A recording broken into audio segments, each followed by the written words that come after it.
الله أكبر.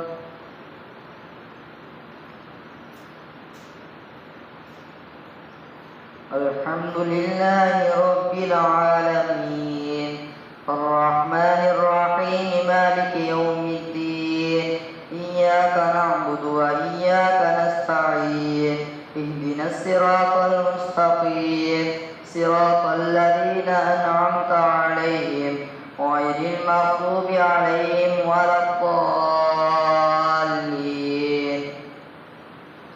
اتل ما أوحي إليك من الكتاب وأقم الصلاة إن الصلاة تنهى عن الفحشاء والمنكر ولذكر الله أكبر والله يعلم ما تصنعون.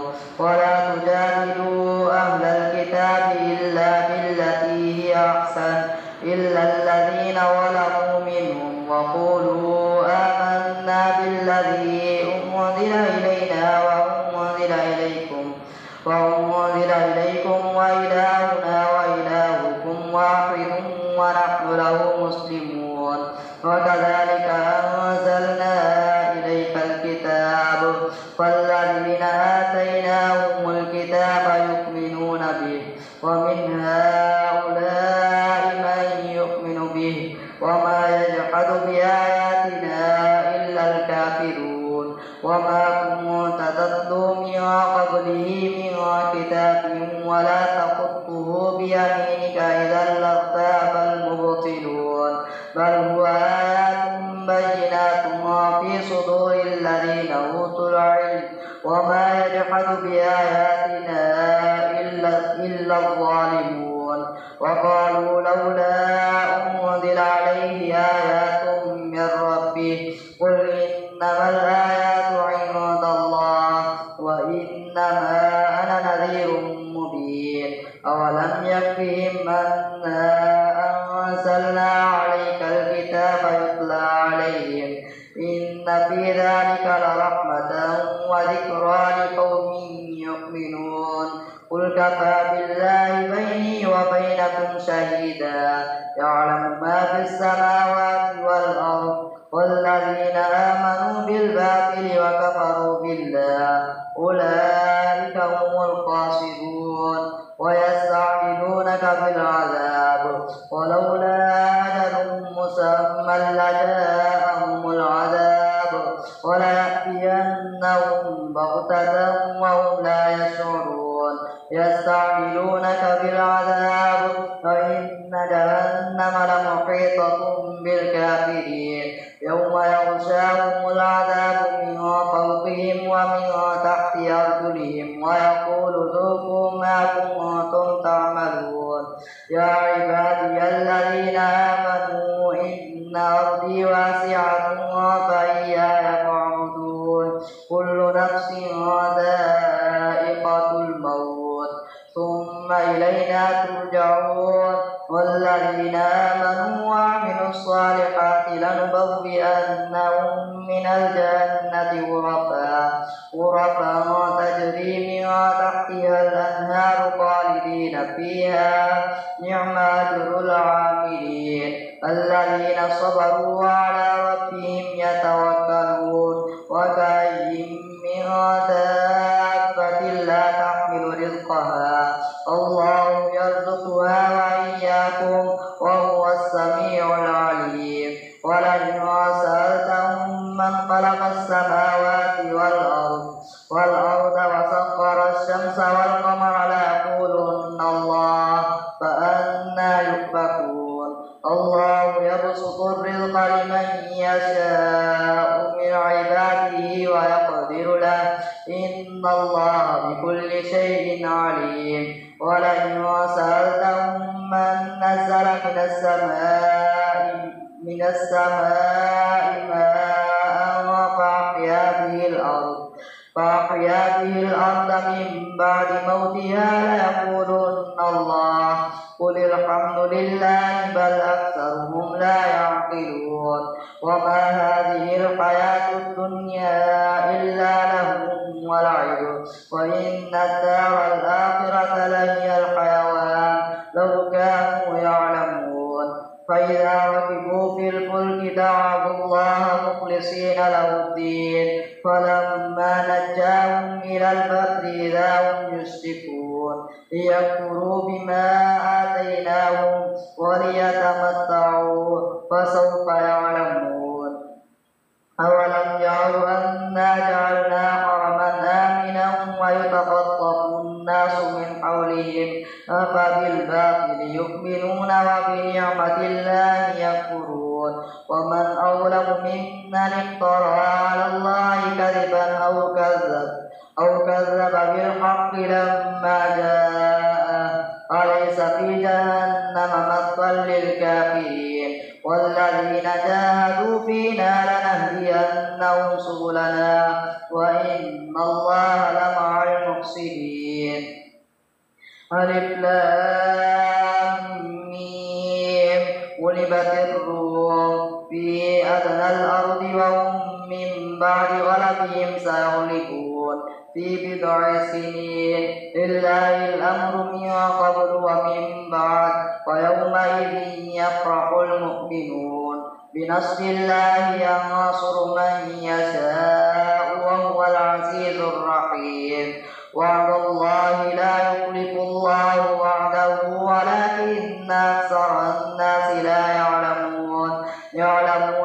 ظاهرا من الحياة الدنيا وهم عن الآخرة هم غافلون أولم يتفكروا في أنفسهم ما خلق الله السماوات والأرض وما بينهما إلا بالحق وأجل مسمى وإن كثيرا من الناس بلقاء ربهم لكافرون أولم يسيروا في الأرض فينظروا كيف كان عاقبة الذين من قبلهم كانوا أشد منهم قوة وأثاروا الأرض وعمروها أكثر مما عمروها وجاءتهم رسلهم بالبينات فما كان الله ليظلمهم ولكن كانوا أنفسهم يظلمون ثم كان عاقبة الذين أساءوا السوء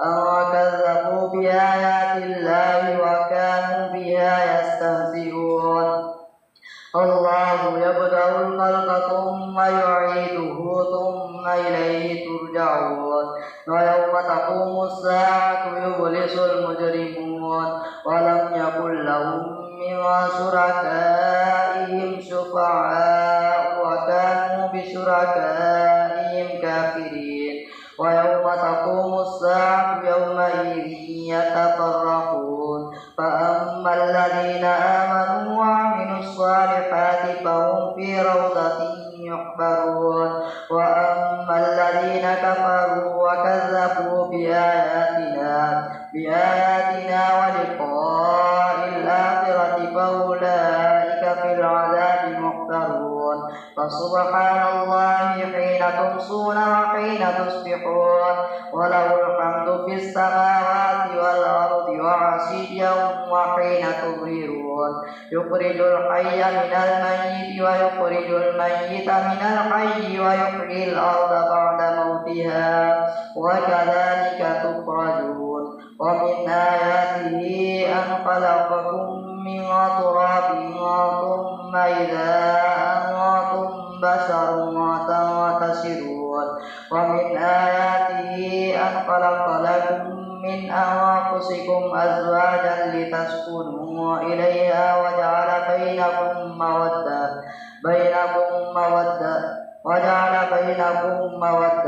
إن في ذلك لآية ومن آياته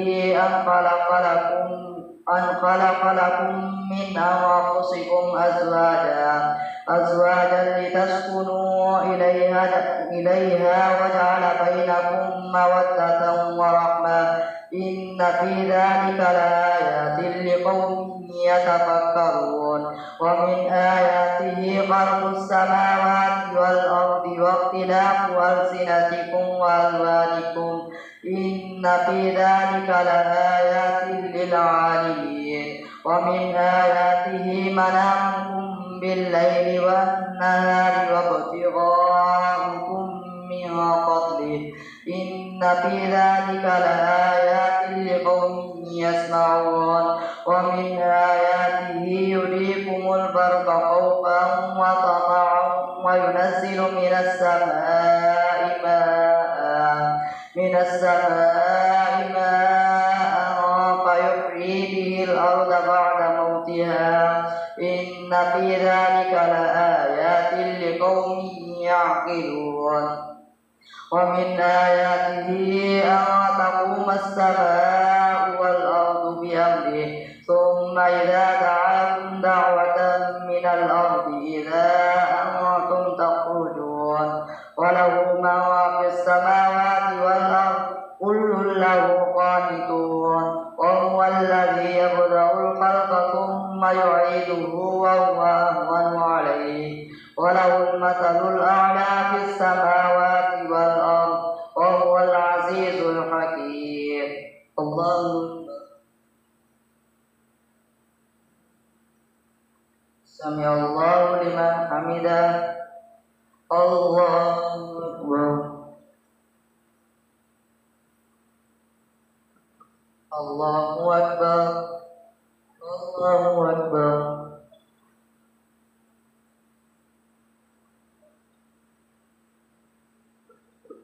الله أكبر الحمد لله رب العالمين الرحمن الرحيم مالك يوم الدين إياك نعبد وإياك نستعين اهدنا الصراط المستقيم صراط الذين أنعمت عليهم غير المغضوب عليهم ولا الضالين ضرب لكم مثلا من أنفسكم هل لكم مما ملكت أيمانكم من شركاء فيما رزقناكم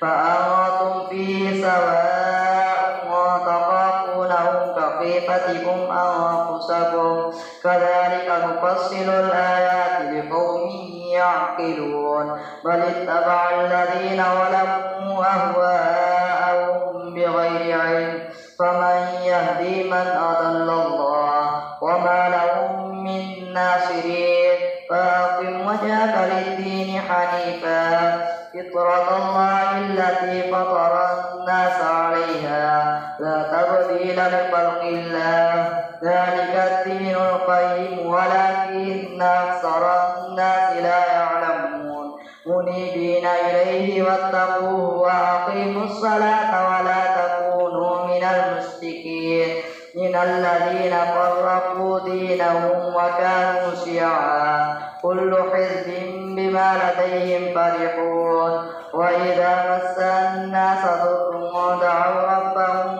منيبين إليه ثم إذا أذاقهم منه رحمة إذا فريق منهم بربهم يشركون ليكفروا بما آتيناهم فتمتعوا فسوف تعلمون أم أنزلنا عليهم سلطانا فهو يتكلم بما كانوا به يشركون وإذا أذقنا الناس رحمة فرحوا بها وإن تصبهم سيئة بما قدمت أيديهم إذا هم يقنطون أولم يروا أن الله يبسط الرزق لمن يشاء ويقدر إن في ذلك لآيات لقوم يؤمنون فآت ذا القربى حقه والمسكين وابن السبيل ذلك خير للذين يريدون وجه الله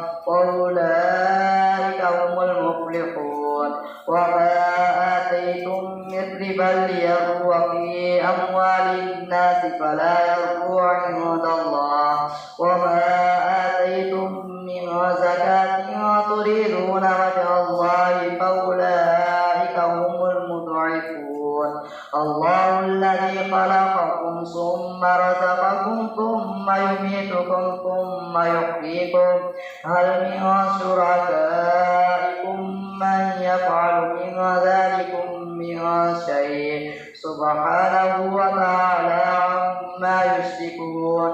ظهر الفساد في البر والبحر بما كسبت أيدي الناس ليذيقهم بعض الذي عملوا لعلهم يرجعون. قل سيروا في الأرض فانظروا كيف كان عاقبة الذين من قبل كان أكثرهم مشركين. فأقم وجهك للدين القيم من قبل أن يأتي يوم لا مرد له من الله يومئذ يصدعون. من كفر فعليه كفره ومن عمل صالحا فلأنفسهم يمهدون ليجزي الذين آمنوا وعملوا الصالحات من فضله إنه لا يحب الكافرين. ومن آياته أن يرسل الرياح مبشرات وليذيقكم من رحمته ولتجري الفلك بأمره ولتبتغوا من فضله ولعلكم تشكرون. ولقد أرسلنا من قبلك رسلا إلى قومهم فجاءوهم بالبينات فانتقمنا من الذين أجرموا وكان حقا علينا نصر المؤمنين. الله الذي يرسل الرياح فتثير سحابا فيبسطه في السماء كيف يشاء ويجعله كسفا فترى الودق يخرج من خلاله فإذا أصاب به من يشاء من عباده إذا هم يستبشرون. وإن كانوا من قبل أن ينزل عليهم من قبله لمبلسين. فانظر إلى آثار رحمة الله كيف يحيي الأرض بعد موتها إن ذلك لمحيي الموتى وهو على كل شيء قدير. ولئن أرسلنا ريحا فرعوه مصفرا لظلوا من بعده يكفرون. فإنك لا تسمع الموتى ولا تسمع الصم الدعاء إذا ولوا مدبرين. وما أنت بهادي العمي عن ضلالتهم إن تسمع إلا من يؤمن بآياتنا فهم مسلمون.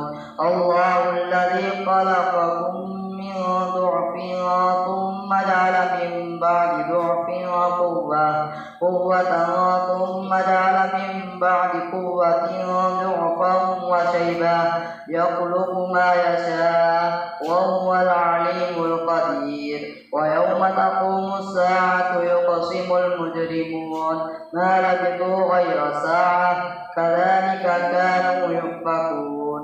وقال الذين أوتوا العلم والإيمان لقد لبثتم في كتاب الله إلى يوم البعث فهذا يوم البعث ولكنكم كنتم لا تعلمون. فيومئذ لا ينفع الذين ظلموا معذرتهم ولا هم يستعتبون. ولقد ضربنا للناس في هذا القرآن من كل مثل ولئن جئتهم بآية ليقولن الذين كفروا إن أنتم إلا مبطلون. كذلك يطبع الله على قلوب الذين لا يعلمون. فاصبر إن وعد الله حق ولا يستخفنك الذين لا يوقنون.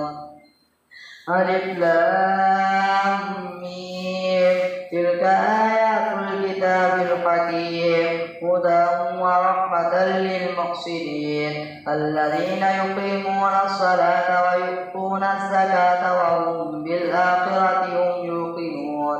أولئك على هدى من ربهم وأولئك هم المفلحون. ومن الناس من يشتري لهو الحديث ليضل عن سبيل الله بغير علم ويتخذها هزوا أولئك لهم عذاب مهين. وإذا تتلى عليه آياتنا بصيرا كأن لم يسمعها كأن في أذنيه وقرا فبشره بعذاب أليم. إن الذين آمنوا وعملوا الصالحات لهم جنات النعيم خالدين فيها وعد الله حقا وهو العزيز الحكيم. خلق السماوات بغير عمد ترونها وألقى في الأرض رواسي أن تميد بكم وبث فيها من كل دابة وأنزلنا من السماء ماء فأنبتنا فيها من كل زوج كريم. هذا خلق الله فأروني ماذا خلق الذين من دونه بل الظالمون في ضلال مبين. ولقد آتينا لقمان الحكمة أن اشكر لله ومن يشكر فإنما يشكر لنفسه ومن كفر فإن الله غني حميد. وإذ قال لقمان لابنه وهو يعظه يا بني لا تشرك بالله إن الشرك لظلم عظيم. ووصينا الإنسان بوالديه حملته أمه وهنا على وهن وفصاله في عامين أن اشكر لي ولوالديك إلي المصير. وإن جاهداك على أن تشرك بما ليس لك به علم فلا تطيعهما وصاحبهما في الدنيا معروفا واتبع سبيل من أناب إلي ثم إلي مرجعكم فأنبئكم بما كنتم تعملون.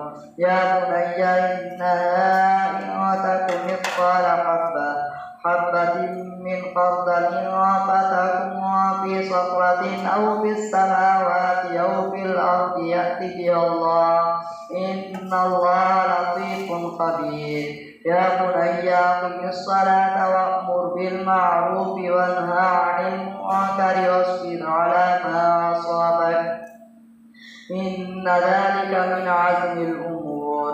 ولا تصعر خدك للناس ولا تمشي في الأرض مرحا